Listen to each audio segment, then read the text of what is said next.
सांगली आणि भिवंडीचा तिढा आमच्यासाठी आजही आहे, कारण आमचे जे प्रमुख कार्यकर्ते होते, जे उमेदवार म्हणून पुढे येत होते, ते अजूनही नाराजीनं काही ना काही कृती करू पाहत आहेत. आणि म्हणून दोन्ही मतदारसंघातले ज्यांच्याशी चर्चा आम्हाला करायची त्यांना बोलवलं होतं. परंतु आमचे सांगलीचे जे इच्छुक उमेदवार विशाल पाटील ते काय उपस्थित राहिले नाही.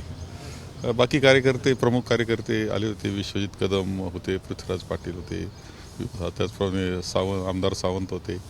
बाकी आम्ही चर्चा त्यांच्याशी केलेली आहे आणि आमचा अजूनही प्रयत्न आहे की हा विषय मिटला पाहिजे. आम्ही महाविकास आघाडी म्हणूनच पुढे गेलो पाहिजे. म्हणजे आमची चर्चेचा भाग हाच आहे की महाविकास आघाडी म्हणूनच आपले निर्णय असले पाहिजे आणि त्या दृष्टीनं अजूनही आम्ही विशाल पाटलांशी संपर्क हा करण्याचा प्रयत्न करतो आहोत. विशाल पाटील यांनी काल जो फॉर्म भरला तो काँग्रेसकडून भरला असं त्यांचं सांगणं. मग त्यांना एबी फॉर्म कोणी दिला? नाही, एबी फॉर्म तर बिलकुल दिलेला नाही, ही वस्तुस्थिती आहे. हे खरं आहे की आमची सेंट्रल इलेक्शन कमिटी जी असते, स्वतः सोनियाजी ज्यामध्ये बसतात, त्यामध्ये आम्ही विशालचं नाव हे त्यामध्ये मान्य करून घेतलेलं होतं. कारण आम्हाला अपेक्षा होती की आम्हालाच ती जागा दिली जाईल आणि नॅचरली दिली जाईल, म्हणजे सहजतेनं मिळेल असं वाटत होतं. दुर्दैवानं तसं घडलं नाही. परंतु एबी फॉर्म मात्र त्याने बिलकुल दिलेला नाही.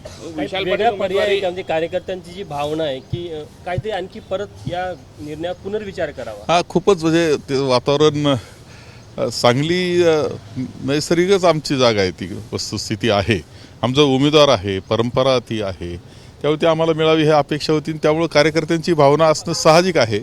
परंतु आपण ज्यावेळेस एकत्र काही पक्षांना घेऊन पुढे जात असतो महाविकास आघाडीच्या माध्यमातून किंवा कुठेही, त्यावेळेस काही फायदे तोटेसुद्धा, त्याचे फायदे जसे घ्यायचे असतात तसे तोटे घ्यायचे असतात. त्या पद्धतीनं संयमानं कार्यकर्त्यांनी राहून महाविकास आघाडीशी संलग्न काही गोष्टी कराव्यात, एवढीच अपेक्षा आमची आहे. मागे घेणार फॉर्म की मग तो कायम बंडखोरी राहणार? नाही, आता नाही बोलणार मी, तेच सांगितलं. मी अजूनही विशाल पाटलांशी आम्ही बोलू.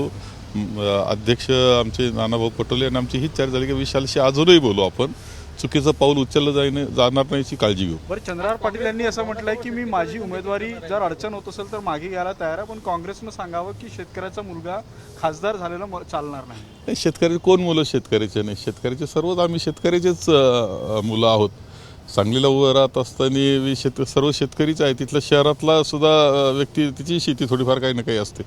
तो विषय नाही आहे. शेतकऱ्याचीच मुलं आहे आम्ही, सर्वच शेतकऱ्याचे मुलं आहे, हा काही विषय नाही. काँग्रेसने दक्षिण मध्यवर जो होता मुंबईतील तो दावा सोडलेला आहे. कुठेतरी ज्या वर्षा गायकवाड होत्या नाराज होत्या, ते मल्लिकार्जुन खरगे यांनाही भेटले आहे. थोड्याशा नाराजी आहे आणि खोलवर आहे. आमच्या अध्यक्ष आहे मुंबईच्या वर्षाताई, त्या नाराज आहे. काही कार्यकर्ते नाराज आहे का आपल्याला जागा मिळाली पाहिजे होती. जिथं धारावी दादर हा भाग आपण जर पाहिला तर तो काँग्रेसला कायम अनुकूल राहिलेला आहे आणि तिथे ती जागा मिळावी हा अपेक्षा असणं साहजिक होतं. अजित पवारांनी बारामतीमधून देखील लोकसभेचा फॉर्म भरलेला आहे, तर डमी उमेदवार म्हणून त्यांनी फॉर्म भरलेला आहे. ही बातमी मला आता तुमच्याकडून कळते, मी चॅनल आज पाहिलेले नाहीत. पण ज्या पद्धतीनं अनेक ठिकाणी जे आहे काँग्रेसचे जे जागा होत्या त्या सुटल्या असल्यामुळे नाराजीचं मोठं हे आहे, ते आव्हान कसं? हा नाही, असं हा भिवंडी असंच आहे. खरं आहे की भिवंडीचे कार्यकर्ते आम्हाला उभं राहू द्या, हे करा. असं आहे की ज्यावेळेस कोलेशन असं पद्धती एकत्र आम्ही येतो, 3-4 पक्ष असतात, 2-3 पक्ष असतील, तर काही ना काही जागा त्यांना देणं हे साहजिक असतं. त्याशिवाय ते एकत्र येऊच शकत नाही. आणि ह्याच्यामध्ये काही जागा ज्या असतात चांगल्या परंतु द्याव्या लागतात. ही आम्ही खूप चर्चा 3 महिने केले, आग्रही राहिलो. आम्हीच नाही, दिल्लीचे आमचे वरिष्ठ आहे KC वेणुगोपालजी आहे, मुकुलजी वासनिक आहेत, चैनीथालाजी, हे सुद्धा स्वतः बैठकींना बसलेले आहेत आणि चर्चा आम्ही केलेली आहे, आग्रह धरलेला आहे. तुम्हाला असं वाटत नाही का ज्या पद्धतीने शिवसेनेकडून तुमच्यावर हा दबाव आणला जातोय, कुठेतरी महाविकास आघाडीचा पुनर्विचार केला पाहिजे? कारण एक आहे की काँग्रेस काही गोष्टी आज गरज आहे, देशाला गरज आहे लोकशाही करता, राज्यघटना वाचवण्याकरता, आणि भारतीय जनता पक्षाचं जे असं क्रूर अशा पद्धतीचं सरकार आज दुर्दैवानं देशावर आलेलं आहे, ते घालवण्याची गरज म्हणून काही ठिकाणी काँग्रेसनं अशा थोड्या तडजोडी कराव्या लागलेल्या आहेत. परंतु त्या देशाकरता तडजोडी करताय हे विसरून चालणार नाही. एबीपी माझा, उघडा डोळे बघा नीट.